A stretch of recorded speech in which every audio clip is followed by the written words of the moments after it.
Good morning students. अब हम करेंगे पहली बूंद। ये आप पढ़ चुके हो, तो इसकी एक्सरसाइज करेंगे।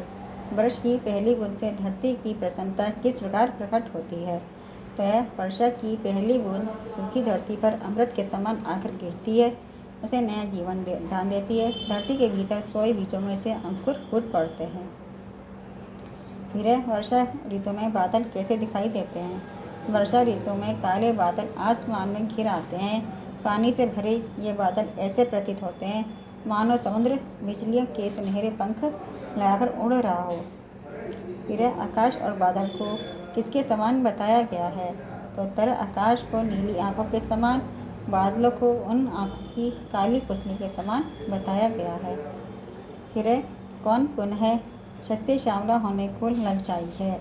तो यह बूढ़ी धरती अर्थात सूखी धरती पुनः शस्य श्यामला यानी हरी भरी होने को ललचाई है। अब है लिखित प्रश्न, पावस ऋतु में निम्नलिखित में क्या क्या परिवर्तन होते हैं? धरती, वायु, धूप, पेड़ पौधे और पक्षी। अब इसके बारे में अलग अलग हैगा। पावस ऋतु में निम्न परिवर्तन होते हैं, जैसे धरती पर चारों ओर हरियाली छा जाती है। धरती खिली खिली और निखरी सी दिखाई देती है। फिर है, वायु शीतल और मादक सुगंध वाली बन जाती है। दूब यानी हरी घास, दूब हरी हरी होकर ऐसे लगती है जैसे हरा गलीचा बिछा है। और पेड़ पौधों में नवजीवन आ जाता है। डालियाँ कोमल नवीन पत्तों से भर जाती हैं। हरितिमा से प्रकृति में ताजगी का आभास होता है। और पंछी चहचहाकर और उड़ान भरकर अपनी खुशी प्रकट करते हैं। धरती को बूढ़ी कहने का क्या तात्पर्य है? ये उत्तर है, जिस प्रकार बुढ़ापे में आदमी सुस्त और निढाल हो जाता है, उसमें उत्साह नहीं रहता, इसी प्रकार भीषण गर्मी के कारण धरती पर चारों ओर सूखापन और उदासी दिखाई दे रही है। धरती को बूढ़ी कहने का यही तात्पर्य है।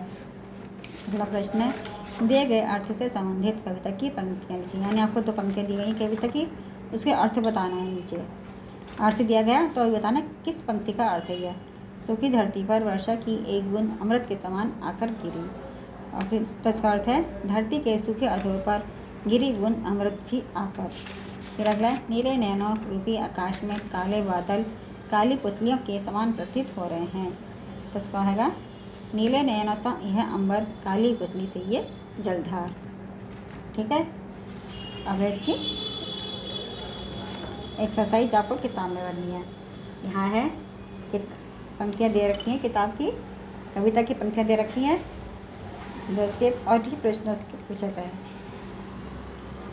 पहला है, आसमान में उड़ता सागर लगा बिजलियों का के स्वर्णिम पर, बजा नगाड़े जगा रहे बादल धरती की तरुणाई, पहली बूंद धरा पर आई, नीले नैनों सैया अंबर, काली पुतली सैया जलधार, करुणा विगलित अश्रु बहाकर धरती की चिर प्यास बुझाई।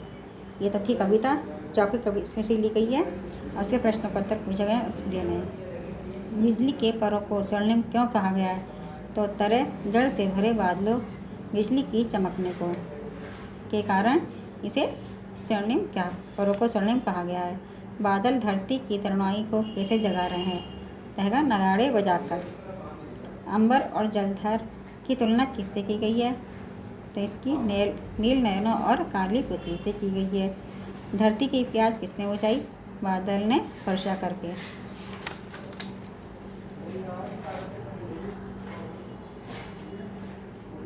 अब है सही विकल्प प्रश्न।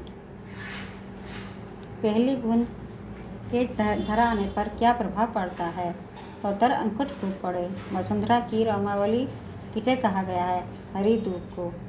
फिर है, पहली बूंद की धारा पर आने से बूढ़ी धरती के मन में क्या इच्छा प्रकट हुई?